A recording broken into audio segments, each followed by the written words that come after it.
Hello and welcome to Friends of the Show, podcast hosted by me, Stephen W. Skinner. This week we have Travis, Professor Hinckley, as it were, at prof_Hinckley on Twitter. We get down to it, talk about vasectomies, talk about almost outrunning the cops, and we answer questions submitted by people on Twitter. It's one of the fun episodes, so please enjoy episode number 3 with Travis. Don't mistake activity for achievement, John Wooden.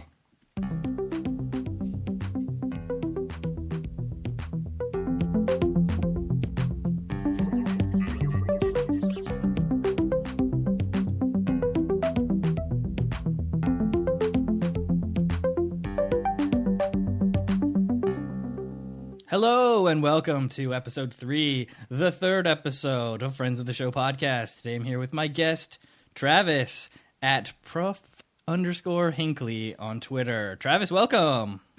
Thank you for having me. Without a doubt, one of the most interesting people that I know online. So we'll get to some of that. Heart emoji. Yeah, heart emoji to you too, Travis.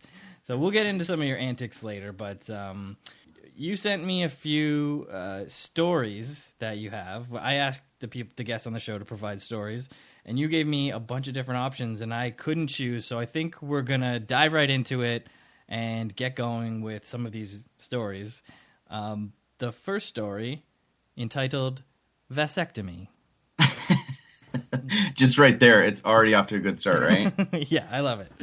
Okay, so we had both of our kids, and we decided we were done with that, and so I set up an appointment for this procedure, and I'm in the biotech industry. I make medical devices, so I know a little bit about medicine, and these things aren't always successful. Sometimes they spontaneously undo themselves, and you end up not vasectomized, I guess. Oh. So I go in, and you're awake. It's not an operating room. You're awake, and it's just local anesthetic. It's just a day procedure. Yeah, not good. Outpatient. I'm sorry? It's outpatient procedure, right? Is that what they call it? Yeah. Yes, outpatient. As quickly as they can get you out, they want you out. So I'm sitting in kind of a weird chair. I guess it would be like you'd find in an OBGYN. And he's doing his procedure, and I've got nothing to do. I'm just sitting there on the table, and it's uncomfortable because you can feel a little bit. So I just start making chit-chat with the guy, right? And he's doing his work, and I said, how many of these do you have to reverse? And he says, a lot of people get them, and then they have them undone later on to have more kids with their next wife. And I said, how many of them don't take? And he had a really heavy accent, and he goes, "Oh, it's not 100%. So if your wife gets pregnant, don't shoot her right away." And it was the funniest thing I'd ever heard, because he's like, don't not shoot her. Just don't shoot her until you confirm that it's not your kid. And it was all I could do to stay on the table and keep from rolling off. It was just so hilarious. It's just vasectomy humor. I bet he's told that one before. I don't know. It kind of rolled off his tongue, so yeah. He probably had that one lined up. Yeah, he's got some go-tos. It was good advice. Just don't, you can shoot her. Just make sure that you're not the dad first. Wow, I didn't realize that the rates were so high on that. Of having it reversed on purpose, the rates are high. But of it not working at all, because that would be, the rates of not working at all are pretty low. A lot of people come back on purpose and have them undone so that they can have kids again later in life. Yeah, divorced. Right, but yes, having to sit still while he's cracking me up was not a pleasant experience. But because you can't move, you don't want to be moving around a lot. No, and it all went well for you. It went well. Yep. Nice. So yeah. So you haven't slipped one past the goalie since. No. And the only thing I can think of that would be worse than a vasectomy is 2 vasectomies. Right. But so I'm really happy that it took. What about 3 vasectomies? Like you get a vasectomy and then you get it reversed to have more kids, and then you have a couple more kids, and then you have another vasectomy. No thanks. I would adopt a kid first. Before you get that reversal? Yeah. Well, I'm glad it worked out for you, and I'm glad that you made it through the procedure unscathed. Yeah. A little bit scathed, I guess. a little tiny bit scathed, but nothing that wasn't intended. Yeah, a little scathed that you asked for. You asked to be a little bit scathed. Yep. Okay. I'm realizing how difficult it is to tell these stories without hand gestures. No, you can do the hand gestures. We just can't see them. Understood. Thank you. Okay, well, great first story. I think that really sets the tone for the next little while. So the next story is entitled "Getting My Car Intentionally Run Into by Crazy Lady at School." Okay, I was in college and I was driving into the school parking lot, and it was class time, so there's a lot of people trying to get into the parking lot, and the couple first levels are full, so we're all kind of going around in a line. And the lady in front of me, she was in a Jeep and I was in a small sedan. She goes past one of the aisles and then realizes that there was a spot down the aisle that she wanted to be in. So she puts on her reverse lights, but by then I had pulled up, we're in a line of cars, so I'm right behind her, and I'd pulled up. She'd pulled too far to make the turn, and I was right behind her. She wanted to back up, so she puts her reverse lights on, and I had nowhere to go because somebody was behind me, somebody was behind them. It was just not going to happen. And she waited for a couple minutes like that and then decided that I wasn't moving, so she was going to take matters in her own hands and just runs into my car, pushes my car out of the way, pushes my car backwards, and then goes down the aisle. And I thought I've never seen anything like that. So I pull into the aisle behind her and so she pulls into the spot that she was eyeing, and I pull in behind her, but in like the road part, not a parking space. And I'm going to exchange information in case my car is damaged or whatever. And as soon as I pull in behind her, she puts in reverse, jams out of the spot, and T-bones me right in the side of my car. What? It was nuts. Lady. It was crazy. And she's obviously a student. I mean, I it's not like, I was in a mental hospital parking lot. It was a school. It was a university. So then what I did was I didn't know what else to do. I moved my car to she pulled back into the spot. I boxed her in, just like parked right as close as I could behind her, got out of my car, locked the doors, and walked away so that at least she was trapped. And I went and I called the campus police, their office, the police department office is in that parking structure. So they were there in like a minute.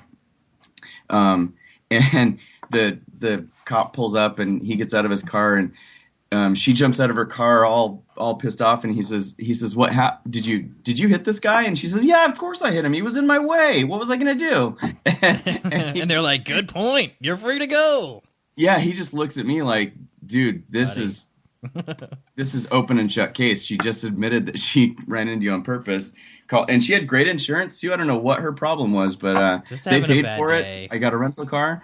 It was just she was having a bad day or something, and I was on my end of it. It was interesting. Wow, those are crazy. Those parking lots can make people crazy though too, right? I guess, but what I couldn't get over is she was a student at a university. What those people typically are rational. Yeah. But more or less. Not Jeep drivers though. Or maybe it was around finals and she was out of her mind. I mean, it could have been. Maybe she pulled an all-nighter. She was studying all night, late for her exam. Couldn't find a spot. Been driving around. Then all of a sudden, this goofball pulls up right behind her. She's trying to just get into a spot. And how dare I? Yeah, and what? You can't back up. You can't put your reverse on. And the guy behind you puts his reverse on. Guy behind him puts his reverse on, and so on and so forth. Just make everybody back out of the parking lot so she can get her spot. You're right. What was I thinking? Yeah. I'm going to go apologize to her. I'm going to find her. You need to make this right. Oh, well, that's two pretty good stories so far. Two good tales. And then we're getting a good well-rounded view of you as a person outside of Twitter. Yeah. So the next story, we have two more awesome stories coming up. The next story is called Trying to Outrun the Sheriff on Motorcycle. Yeah, that was an interesting one. I had a motorcycle that I bought, and it was my first motorcycle, and I didn't bother to ever register it. It was out of state, and I was at a left turn line. I don't know if you ride a motorcycle. you, at least from your tweets, ride a moped? I have ridden a moped. Let's say kidding. that. Okay. Both my parents are bikers, so shout out to Bill and I. Okay, so I'm on this motorcycle and I'm at a stoplight waiting to turn left, but the lights don't always detect you if you're on a motorcycle. There's not enough mass there. Right. So I'm waiting for this light to turn red or turn green. A sheriff pulls up behind me and just kind of sits there for a little bit. And I'm thinking, I'm on this unregistered bike with out-of-state plates. This is not going to be good, right? And they kind of creep around me, and then they blow through the left red light, and they make the left that I was trying to make, but they are obviously allowed to go through the red light, so they just did that. And I'm thinking they have to be suspicious of me. Something. So I watch, and they go down the road. There's a center divider. They go down the road a little bit, and then I don't know if they, between me and there, figured out something, start to turn around. They make a U-turn. I can see them down the road. And I think, well, they're coming for me, and I'm busted for, having this motorcycle that I paid cash for. I have no record of the sale. So they're coming back towards me, and this is an enduro motorcycle, which can do street and off-road. Okay. And I'm near the foothills. I'm like a block away from sort of like the deserty foothills of Southern California. And I think, well, I'm just going to go for it. I can go off road on this motorcycle. They can't, and I'm just going to get away. So I gun the motorcycle, and I go through the red light, and I'm making a break for these hills. And the motorcycle only did like 30 miles an hour tops. It was a 250 two-stroke. I was thinking it's some sort of super bike, and you're just going to be gone. Yeah, and I was on no such thing. I probably could have run faster than this. It was more about the going off-road. Yeah, I get maybe a quarter of a block, and they're just right behind me immediately. And it's just, what was I thinking? Now I'm in even more trouble because not only am I on this bike, I've run a red light. I'm trying to run from the police. None of this can be good, right? No. So they pull me over, and I'm had. I can't do anymore. So I pull over. He grabs my license, and I think, okay, what am I going to jail for? All these things.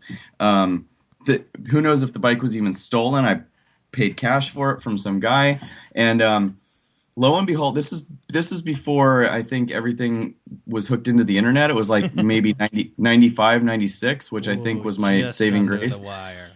Well, I think that given that it was an out-of-state plate, it was a Texas plate. It was late at night. There was probably no way that they could confirm anything about my registration in Texas, which I think probably saved me. And so he comes back from his car, and the only thing he said is, "You don't have a license to ride a motorcycle. I don't want to see you on this bike again until you have a license." Oh, man. And I was like, really? That just happened? Okay. And he says, and then he goes even further. He says, "It's probably not a good idea to leave your bike here because it could get stolen. It's probably unsafe. So if you want, you can walk it wherever you're going, but I just don't want to see you riding it again." And I don't know what, I think I used my guardian angel's skills to the fullest that time. So I walked my bike maybe a couple blocks back to where I was going, and then I just said screw it and started it up and took off. You got away. Got away. You did it. Well, I didn't get away. I got caught, but he he didn't bust me for anything. Well, that's pretty good. I would have loved to see you get off road and see where you could have gone. I don't even know. I didn't have a plan. I didn't know any of the trails back there. I didn't even know if there were trails. All I knew was that there was dirt, and I could probably get farther on dirt than they could. I mean, yeah, it's sound thinking, I think, under pressure. Part of it. You thought you were already busted because they were doing a U-turn. So, what do you have to lose there? Well, racking up more offenses. It would have been, at least one extra offense, maybe two, maybe a serious extra offense, but I think it was it worked out for the best. Yet again, you come out unscathed. Yeah, I think what happened was they assumed that I had the green light when they saw me go through it, because if they had seen me, if they had recognized that I went through the red light, they were perpendicular to me. If they had recognized that I had gone through the red light, then they would have probably connected the dots that I was trying to run from them. I'm thinking that maybe they saw me go and assumed that my light turned and that I was complying with the law. Yeah. Well, Well, you got away yet again, Hinkley. Yeah. Okay, so you did it, and now you're still free to this day. Yes. Okay, so we'll wrap up story time with a nice little story about your family. This is called "Meeting My Wife and Having Both Kids Born During the Song Days Go By." Yes, that's a cool one for me. I don't know if anybody else will enjoy it, but it's kind of neat. When I met my wife, it was with a group of friends. We had rented a hotel room in San Francisco. We were going to go to a concert, and I come into the room. They were already there, kind of hanging out, getting ready and stuff. And the TV was on MTV, and that. Do you know that the song "Days Go By" Dirty Vegas? Hum it for me. No. No, actually, I don't. I don't think I can recall that one. Okay, we can look it up, or you can look it up later. It's "Days Go By" Dirty Vegas. The video was on MTV when I walked into the room and met my wife, and it was it's kind of a cool song about a guy who, I don't know if he had a significant other, girlfriend, a wife, and she died or she left permanently. And it was this tribute to her. He would come back to the same spot and kind of break dance every year on an anniversary. It was a cool video, cool song, and we liked it. So it was, one of the things that was in our normal rotation after that. And when our first daughter was born, we had the iPod with us in the hospital, just with our playlist set on random. And that song comes on right when she was delivering our first daughter. And we thought that was kind of cool. That song was playing when we met, and our daughter was just born when that song came on. Granted, it was on our playlist, but it was, on random. And, out of 300 songs, it's interesting that one was on. Yeah. Cool coincy. Yep. Then we're in labor. Fast forward several years where she's in labor with our second daughter, it's almost time to deliver the baby. And then that song comes on. The podcast. And I remember we looked at each other like, this is not happening. You're kidding. And I remember telling her, I just grabbed her hand and I was like, you do not have to have the baby right now. And it, we kind of laughed about it, but she ended up delivering the baby while the song was still playing. Wow. So we met and both of our kids were born while that song was playing. That is a pretty crazy coincidence. I mean, I think it's a pretty crazy coincidence. It is. It's not like it was the radio would have been better, but even though it was our playlist, we have a lot of songs in there. For that particular one to be playing was really interesting to me. Yeah, especially how long it takes. I don't know how long she was in labor for, but it's not a quick process, right? By any means. It's not a quick. Yeah, I haven't done that, but I've been peripherally involved, and it never happens quickly. You know people who have been born? I do. Okay. I know some mothers and some babies. Nice. Shout outs to Lizzie and baby Reese, who was born last week. All right. 2 weeks ago. Great. So that was a nice heartwarming tale to wrap it up. All the stories. So thanks for sharing all the stories. You are welcome. All right. Now that's all there is to tell. There's absolutely nothing more to me than that. Now we know everything. Okay, so let's get into the Twitter talk. So how long have you been on Twitter? Why'd you start tweeting jokes? What's been your experience, etc.? Well, no. Okay. How long? I've been on Twitter a long time, but not tweeting jokes. I got on it because I think they were giving out information through the through the Twitter. So I got on a couple of years later that I started tweeting.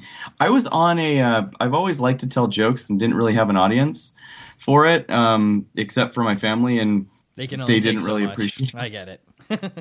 They didn't really appreciate all my jokes. Yeah. So, and I would say some funny things on Facebook, but my family follows me there, including my mom and dad, and there were just jokes that I didn't want to tell on Facebook and didn't really have another audience for.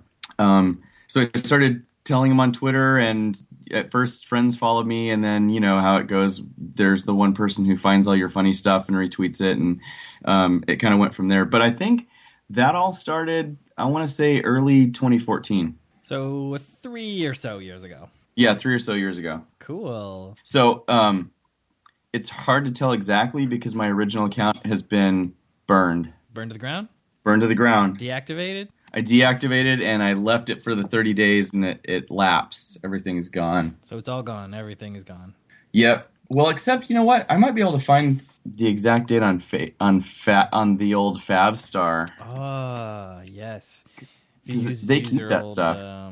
If you use your old handle, you can search with an underscore. I'll look it up. You're searching right now? Yeah, but I'm not gonna. Don't hold up for me. Okay. Yeah. Sure. Favstar. You say Favstar? I say. I think it might really be Favstar, but yeah. I like the way Favstar sounds better. I don't know why. Favstar. That's how the cool kids say it. But yeah, I say Favstar because they used to be favorites, and it used to be a star. I know. Now it's Heartstar. It should be Heartstar. It's more like heart-like. I'll have to talk to Tim, the creator of Favstar. Oh yeah, have you ever interacted with that guy? Yeah, a couple times. Tim Haynes. Is that Haynes, who? I think. Yeah. Someone told me about him, and then I saw he liked one of my tweets once. So I'm like, all right, woohoo, we did it. he gave me a trophy one time, and I was like, how much is this trophy really worth? You could probably give out 1 million of these a day because you own the thing. Yeah. Yeah, he could give out unlimited trophies. He's probably one of the guys who's got that. Yeah, exactly. All right. So I think we first met in an old DM room. Do you remember that? Were we in an old DM room together? Who? Well, yeah. I mean, we're still in one today. I don't know if it's the same one, but I think a version of one of like it. We had, yeah. I agree. Okay, yes. I just wasn't. We sure didn't meet. We followed each other before, yeah. Right? Yeah. All right. Yeah, good. So that's how we know each other. That's how we hooked up. That's how we got. That's how we got close. Oh yeah. So you really get to know people in DMs. Yeah, you really do. I think that's sort of what I'm getting at with in each of the episodes so far. We've talked about how the people in the DM rooms really it's like the back channels of Twitter with the secret underground connections that you don't normally see, but hive of activity back there in all those rooms. Yep. It's crazy. If you're not in any DM rooms, get in some. Well, and if you're truly playing a character out in Twitter proper, right. People may not know who you are for real inside. I mean, I kind of am. I think I'm similar in my tweets and my replies to the way I am in DM rooms, but not everybody is. Yes, a lot of people have sort of. I guess it's an avatar, right? Yeah, an avatar and a kind of a character that they're playing. Yeah, some people do, and they are a cartoon picture of something, and some people are just people. Like that Todd Williams guy. I don't believe he's a real person. Timestamp when the first the Todd Williams reference. Yeah, shout out to the Todd Williams. It was great. Shout out to the Todd Williams. Yeah. He co-hosted your Beyond the 140 podcast. You were just a guest on Del Freaky's podcast, Beyond the 140. Everyone go check it out at bt140.com. Yeah. Todd was relatively well behaved for that. Yeah, I thought you guys did a great job. Some fun, some fun back and forths, some witty repartee. Oh yeah. That's what you guys are known for. Yeah, I love being in the DM with you guys when you get going. Start razzing each other. Do you have any alt accounts that you wouldn't mind discussing? I don't know if you do. I'm just asking everybody. I do. It's actually the one that I deleted. I revived once the handle became available, and I still have it. And I use it when I kind of want to lay low. Sometimes most of the time I don't tweet with it. I just use it for DMs when I want to give Hinckley a break.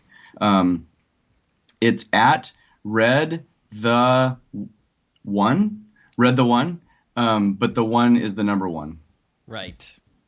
Yes. And that's your alt account, right? That's my alt account. It's the Travis After Dark. Yes. Or something. It's Travis with a 7 is my my name on that one. A little bit more anonymous, a little bit more sneaky. Oh yeah. So that's what you use to just sort of give Hinckley a break, and you just do you follow a bunch of the same people, or most of the same people, or less?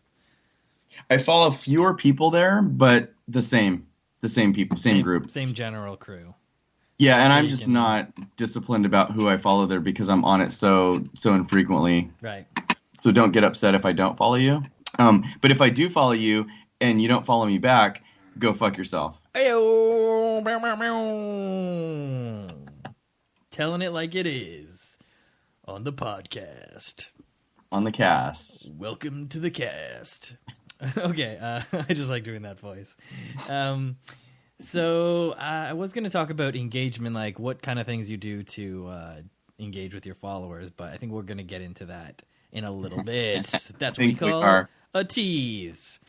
I asked Jess and Danny, you're the third guest, about trolling. Have you ever been trolled? Or I know you troll a little bit, but just like light trolling.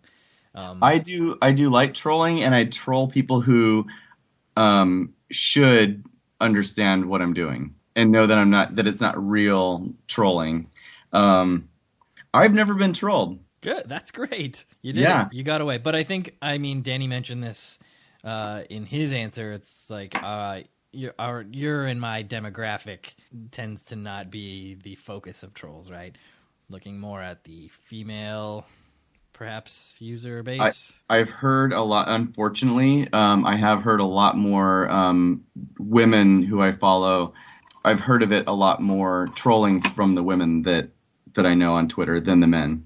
And it's unfortunate, and I just want to say, guys, cut it out. Yeah, knock it the fuck off. Troll me, man. Yeah, troll Hinkley. Troll Travis over there. Troll Todd Williams. At the Todd Williams. Yep. Trolls, go ahead. Go nuts. Yep. Direct all your trolling needs there. Yeah, leave our lady friends alone. Get a life. Yeah, I think that's bullshit. Yeah. I've been kind of fake trolled by a couple people. There's one account called like a police chief, and I don't know. I'm assuming that and they'll sometimes chime in with something, a response to my tweets that could be construed as trolling. But I honestly think that they are alt accounts of people that I know, or at least they're harmless. Right, all in good fun, or like friendly fun poking. Yep. Okay, well, that's good. So trolls, cut it out. Unless it's light trolling, and then it's fun. Yeah, or friendly trolling. Yeah. All right, so let's get into these tweets. So I've asked you to send me some of your favorite tweets from the Professor Hinkley account at prof_Hinkley on Twitter. So the three that you've submitted are obviously some of my favorite tweets of all time. They're the best. Awesome. And so I will read the first one, and then we'll talk about it. So okay. Ladies and gentlemen, this is Captain Jones, and I'll be your pilot today. And damn, that's a lot of buttons. That's a lot of fucking buttons. That's awesome hearing it read. If I had to pick one to turn into to have read, it would be that one. Yeah, that's definitely my favorite of one of your tweets, and you picked it first. Great job. Made me cool. LOL several times every time I read it. It's great. It's one of the ones where I joke. I joke with my cousin about it, so we have a little inside joke where he actually wanted me to ask you about the buttons. About the buttons? Yeah, he's like, ask him about the buttons. Well, if we've got time, there is a little tiny story to that one. Go for it. We watch a show called Deadliest Catch. It's a reality show about crab fishing in the Bering Sea, which is off of Alaska. I don't know if you've ever caught it. I've seen scenes. Okay, it's pretty dangerous work. It's an interesting show. Like when it's really late at night and we don't want to use our brains that much, we just kind of flick it on and tune out, catch an episode. Yeah. And one night I was super high. I had just gotten ripped for whatever reason. And we're watching it, and and I see there's like a rescue. Somebody falls overboard, and the Coast Guard comes out to rescue the person in the helicopter, and they're showing the first person perspective from the helicopter pilot, and it's just this crazy instrument panel. And I remember thinking, wouldn't that be hilarious if somebody got in and was supposed to be able to fly this thing and was just intimidated by all the buttons? Yeah. Just no idea, but Yep. the shock of all those buttons. Yep, and that was one of the tweets where I had to get up, and I remembered in the next morning I woke up and I remembered writing something that I was excited about, but I couldn't remember what it was, so I had to go reread it. And the panic of, oh my God, does it have any retweets, and are there any spelling errors in there, because I was that ripped. Right.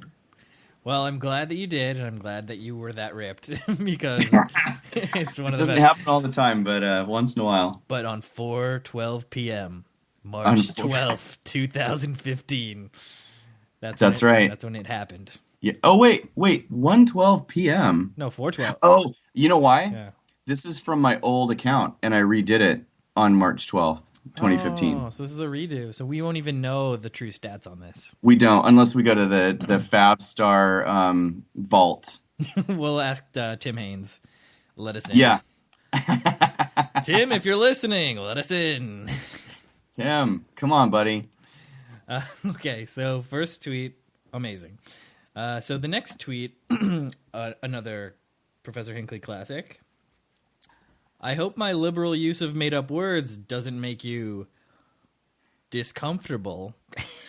Oh, man, I love that one. You know, the reason I pick these ones is because I like them as much as anybody, and I never get tired of these ones. That's it. That's exactly what I'm looking for. Ones that you yourself are still proud of to this day. Because, well, no, we all tweet things that, they get a few likes, but, you really just did it to do it. But some of them... The word discomfortable popped into my head, and I thought, wouldn't that be funny if... so I ended up putting that one together. But, none of these take very long. It sucks, because the ones you put a lot of effort into don't go anywhere. Yeah, it's the inspiration strikes ones. And then ones that you just, shoot, off the top of your head do well. I think it's some sort of collective unconscious, it struck your brain in such a way, and it's going to strike other people's brain. So when those ones where you have to get it out, have to write it down, I think those are the ones that are really that end up on your top 3 list. So it were. Yep. Okay, I've got the stats on the pilot one for the button. Let's bring it up. Bring up the stats. It was August 10th, 2014. Hello, hold up. It was what? August 10th, 2014. August 10th. You said the magic date. That's my birthday. Oh, happy birthday, Steven. This tweet is a gift to me. Right. Okay, continue on. At 10:08 p.m. Yeah, great time. In 18 seconds. I was born 4 o'clock. Around 4 o'clock, so. At 4:20? Near 4:20. I think 4:16 was the official time I'm going with. Just missed it. So what are the stats? The stats.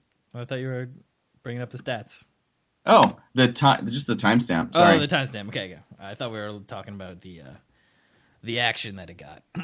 Anyways. Oh, the number of likes. I will come back to it. Yeah, we'll come back. All right. So now we'll get into this last tweet of yours that you've sent. It's another quick, heavy hitter. Kind of reminds me of one of mine, just nice and short. And it goes like a day. You never really forget how to misquote sayings.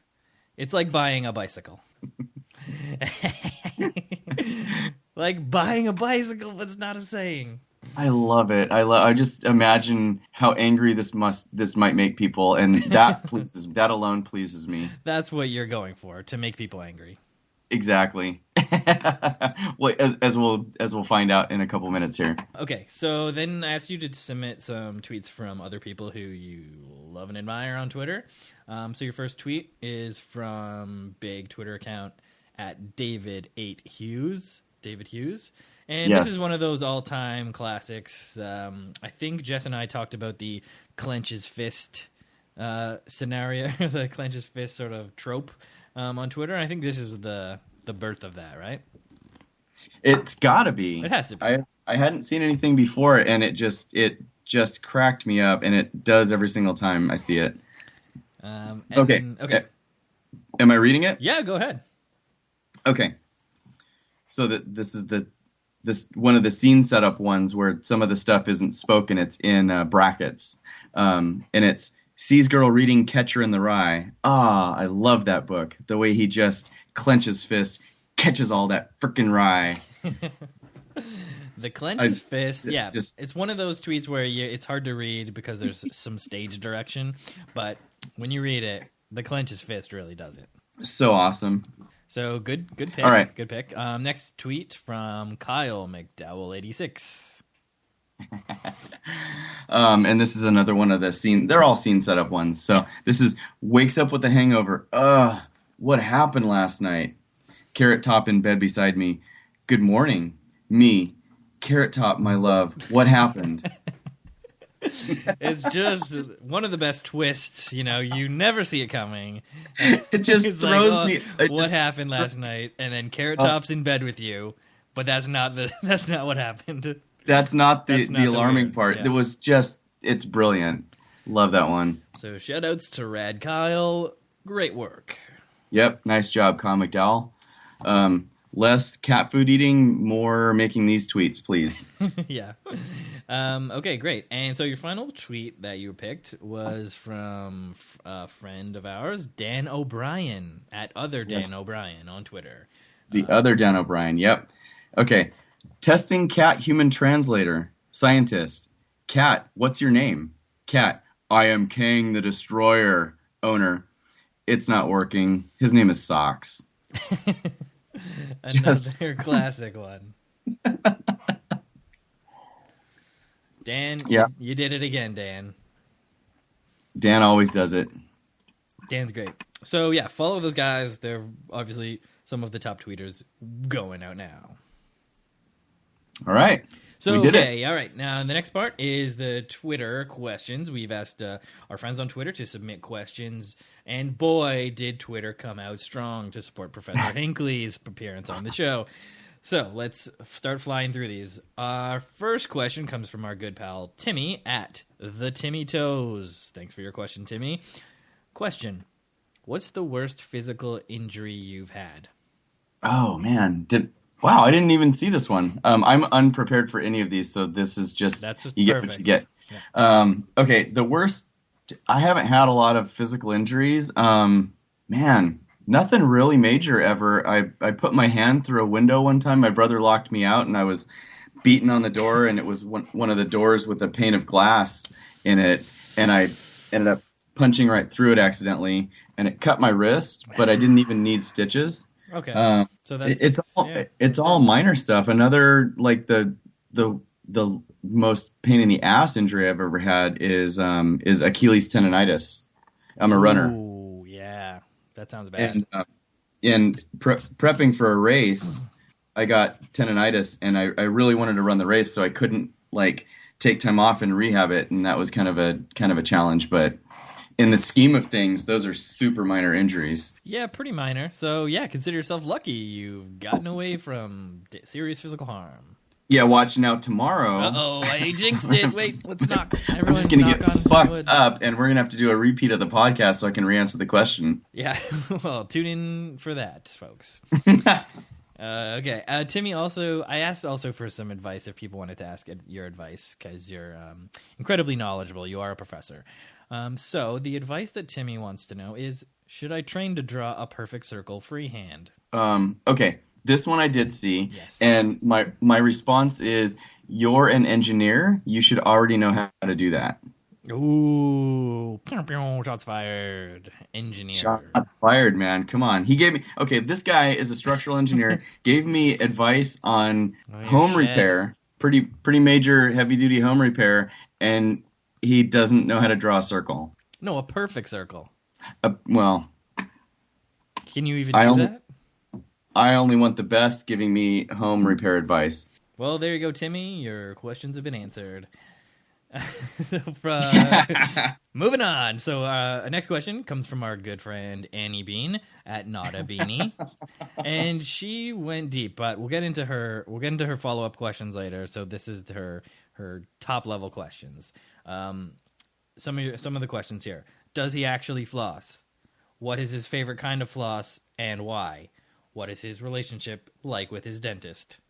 I have kind of a standoffish relationship with my dentist right now because my main dentist, his daughter went through dental school and just recently graduated, and she's practicing there now too. I see where this is going. And they've given me conflicting recommendations, and it kind of pissed me off. Other than and there's a true to life tweet in there about floss where she asked me how flossing was going, and I said fine, and she just looked at me like I fucking know better. She didn't even say anything. She just kept looking at me. Whoa, and I knew I was busted. Busted by the dentist. But what's she gonna do? Yeah, I mean, I guess that's just the stares. That's basically all she got. It was awkward because it was the dentist and the hygienist just both looked at me like, we know better. What are you trying to pull, dude? Yeah, like no one believes you. No, I was in your mouth. I know. Yeah. Okay. Well, there you go, Beanie. Hopefully that answers your questions. So next question from our first episode's guest at Jess. Okay, fine. Hey, Jess. Her question is very simple. Why? Okay. Why? That's a heavy question. I guess my response would be, why not? Oh, I thought you were gonna go because, but why not? Also, is a very good answer to that question. Yeah. So we're getting a little like, if you ever played tennis, a little volley action going here. Yes. You're like John McEnroe up in here. Yep. I'm just screaming at somebody, belligerent. Yep. Okay, so I think we've already touched on the floss thing, and there was more floss questions. Do you want to? What? Do you want to talk about the floss thing before we get into these extra questions? The floss thing. I would like to talk about it. Is there any chance that we could follow up tomorrow? You just want to talk about the floss thing tomorrow? Yes, if you don't mind. Not a problem. I will, at the same time, same place, just give me a call and we'll knock it out. Okay, so tune in, everybody, tomorrow, and we'll get the answers from Travis about the floss thing tomorrow. That's perfect. That's correct? Tomorrow's a good day for me. All right. I'll hold you to that. Okay, so a good toilet at Toilet Mike on Twitter asks, I request that you make Travis floss live. And obviously, I am not going to do that, so I think we know where that stands. Mike, I love Mike. We met in person, and he's a really good guy. The toilet? Yes. You met him? I met the toilet, and he's actually not. He's only figuratively a toilet. He's great. I like him a lot. Well, there you go. Shout out to Toilet Mike. Everyone, give him a look on Twitter. Another question about floss from @met2art. When is the best time to floss? I think he's setting you up here. Question is, when is the best time to floss? Well, I mean, it's personal preference, really, but my favorite time is tomorrow. That's what we're talking about. You got to tune into this podcast to get jokes like that set up from Twitter days ago. Punchline right now, to be released in the future. Everyone, thank you for listening. Okay. All right, so now that we've asked all the questions, we're going to get into it. I said that Beanie had another question, and it's going to sort of lead us into a bit of a story, a bit of a tale. So here's the question from Beanie. It's more of like it's a statement than a question. So Beanie says, 2 days ago, I woke up in a DM room called the Red Army. Someone mentioned the real Eatwood and Druck with 3 U's was there. What happened to me? Because this was your doing, right? This was my doing. Okay, but that was the question? That was a question. What happened to Beanie when she woke up in a DM room? Okay. So this actually I have to give a shout out to Corey, who's at Corn on the Goblin. Shout out to Corey at Corn on the Goblin. Yep. He did something a couple years ago that was just hilarious. He put everybody, I don't know everybody, but he put a lot of people into a list. Okay, so whether somebody follows you or not, if you put them on a list, they get a notification, right? Yes. It's a good way. Some people use it to get people's attention. Not so prevalent anymore, but he did this thing one time where he put a ton of people on this list that was called Can Dunk On. And everybody, it caused this most hilarious uproar of people like, no, fuck you, I can dunk on you, that'll never happen. And it was a lot of fun, right? Yeah. So fast forward, I've had this idea of kind of kind of similar situation, just randomly putting people on a list and see what happens, right? There was one time where I put a bunch of people on a list called On Probation, and I got a great response from it. It was a lot of fun. So this time I thought, I do believe I got put on that list as well. I was on probation. You got put, well, I think you might still be on probation. What? You're one tweet away, Steven. Always. So this time I thought, well, let me go one step further, and I'll put people on different lists, and I'll make it sort of like a competitive thing and just see what happens. And that is as far as my plan went. I was going to put people on 2 lists, and last minute I put people on 3 lists, and I took all my followers and I put them on one of 3 lists called Red Team, Green Team, or Blue Team. And that was going to be the joke. Shout out to Blue Team. Shout out to Blue Team. Well, okay. I'm just saying I'm a Blue Team member myself, so all right. I gotta represent. So you gotta represent. Yeah, well, the Red Team won. Well, I mean, it's just like your opinion. it's okay. Yeah, math is just whatever. Okay, so so I did that, and it was late at night, and nobody was even up except for me. I was supposed to be doing my taxes, but this is what I was doing instead. Did all the Red Team, Blue Team, Green Team business, and then the next day, I got a weird response. Some people were hilarious. Like, I got a strange amount of messages asking who somebody needed to kill. Uh-oh. People just were like, hey, I got put on this team. Who do I kill? What do I do? And which was kind of interesting. But I got a lot of responses for like genuine, okay, what team, who else is on my team? What are the rules? What's the thing about? And it wasn't kind of going in the, oh, haha, Travis is being an idiot direction. It was going in the, you're mobilizing folks. Yeah. People and then I thought, okay, putting well. numbers. People are like, you're number 8. All right. People are getting together. Yes. Yeah, and so I said, okay, I'm really going to mess with them, and I'm going to ask for a committee of 5 people and 3 alternates by noon Pacific time. So you just tweeted that. You tweeted this in like a thread, right? Yeah, and I just made that up, right? And I'm like, okay. And each team did it. Yeah.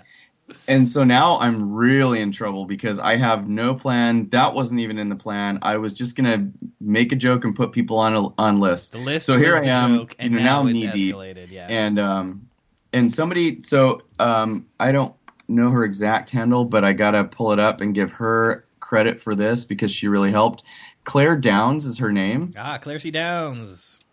Claire C. Downs? I believe that's her handle. Okay, I am horrible with handles. Yes, Claire C. Downs. She is so cool, and I love. She's got more than one show, but the show she was on was called These People. It was great.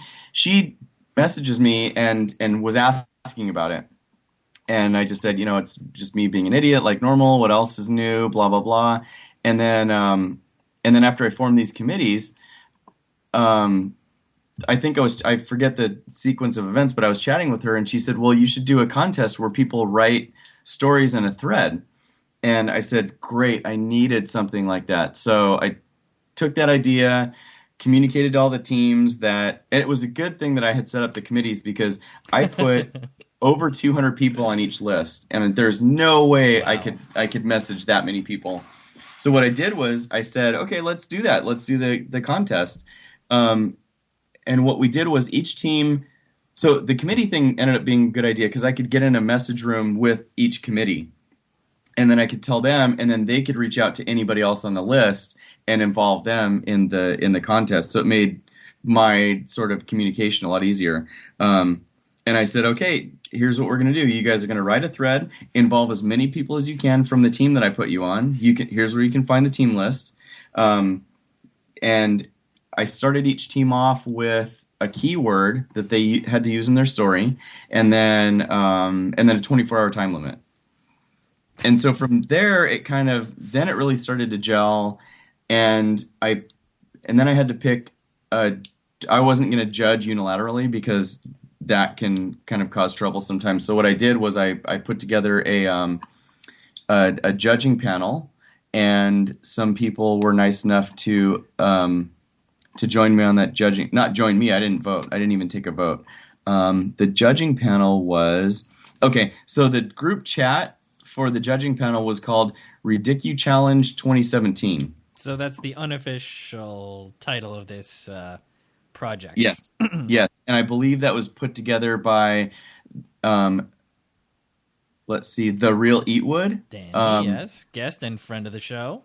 REW, yes, and I think he came up with the name, which was great, and they really helped me with this. They helped judge, they voted. So the people that were on the committee, I have to give them shout outs. It's The Real Eatwood. The business, who is at Too Many Toes. Shout out. Todd Poppy Carlos at the Todd Williams. And we already have a female is her current name. It's at Claire C. Downs. Yay, Claire C. Downs. Thank you for figuring that out. It seems like Claire really kicked the project into the next gear when you needed help. Yep, she did, and then she was all the way through. I mean, she was on the judging panel, so it was great. And I have to give a demerit to whichever team he is on, because Sean at Sean Dunn 76 was supposed to be a judge and decided he wanted to compete instead. Ooh, I don't know about that. Yeah, conflict. Yeah, well, I had to excuse him from his duties. Yes, so that he could compete. But I wasn't happy about any of it. Yes. Well, I mean, well-deserved demerit, but was his team, he wasn't on blue team, I don't think. I'm going to try to find that out. It's going to take me too long to find that out. No, that's okay. I'm pretty sure he wasn't on blue team. I'm just wondering if he was on the winning team. I mean, then it probably might have been worth it. You know, he left the judges to be glorious in victory. Exactly. I mean, okay. Yeah, shout out to Sean Dunn. Just, follow your dreams. Follow your dreams. You know what? And it ended up being a lot of fun. It was really stressful and weird for me because I didn't have time for any of it. You didn't mean for it to become what it did. I didn't, but it ended up being fun. And the people that did participate really got into it and made it a lot of fun for me. So I got to just hand it to the people who did jump in. Yeah, and shout out to all the people in Team Blue. Again, there was some real fun DMs going on with all my pals in Team Blue. Met some new people. Do you know Nick, One Trick Tefani? I think he was taking charge of a lot of the Blue chat. And we had Nate Chartier, we had Blood Orphan, a lot of good folks on the Blue squad. Such fun from everybody. Yeah, there was the green team had a lot of fun. Every team had a great group chat. And I was happy that I was in the group chats and just kind of witnessed all of it. I kind of roused him and got him going a couple times, but it was a really fun experience when it comes down to it. Hey, that's great. And shout out to Corey for kind of inspiring that whole thing, right? Yeah, that was great. It's a neat idea. You got to think it through would be my advice for anybody wanting to try this. Yeah, don't just add everybody onto a list without and then go to bed. Yeah. Nice. Well, I think that just about wraps it up for the show. Travis, do you have any closing thoughts or any other shout-outs? We've given a lot of shout-outs today, but if you have any other last-minute shout-outs to give or anything else you'd like to add, now is the time. Just my homies that I spend a lot of time with. I've called you homie several times now. I guess I I guess I'm gonna have to admit that that's my thing, is calling people homie. I'm using it suspiciously frequently. Yeah, you might want to, keep that in check. Yep. Noted. I'll write that down. Okay. Okay. Shout out to all the homies. Obviously, at Skinner Steven, you're great. I love getting to know you and hanging out with you on Twitter. Good luck with the podcast. Thanks for having me on. Thank you, Travis. Yeah, no problem. The Todd Williams, obviously, we haven't said his name once, so it's worth mentioning him here. At Just Okay Fine, obviously Jess, one of your former guests, is one of my friends on Twitter. And somebody we haven't spent a lot of time on, but who deserves more, is at the Timmy Toes. Nice. Our good friend Timmy, and I wanted to mention Timmy. R.I.P. Wing Beans. I missed that handle. Yeah. But he's still here, and it's great hanging out. And then obviously, you can't say enough about Cicely. Too many toes. Cicely. Yeah, and then Dong Future. I don't see a lot from him, but shout out to Dong. Yeah, and follow Beans Memes. Is that? Oh yeah, Beans Memes. Does he do that? Is that what he's doing these days instead of hanging out? Yeah, he's not hanging out as much anymore. But I mean, shout out to Dong Future, and everyone go follow Beans Memes. Beans Memes, yeah, 40,000 followers. He's doing pretty well. Yeah, it's a cool account. That character is from a show, that Beans character, and he photoshops the face onto everything, and it's hilarious. So go check that out. It is pretty good. And is that it? You did it? I think we did it. That's the Thank you, Travis. Thanks for coming out. That's the end of episode 3. And now I will play the podcast theme to end the show. All right. Thanks for having me on, Steven. Thanks, Travis. Catch you on the internet. Absolutely. See you in the DM rooms. See ya. And don't forget to floss. Tomorrow. That's perfect. Thanks, Trav. Sure.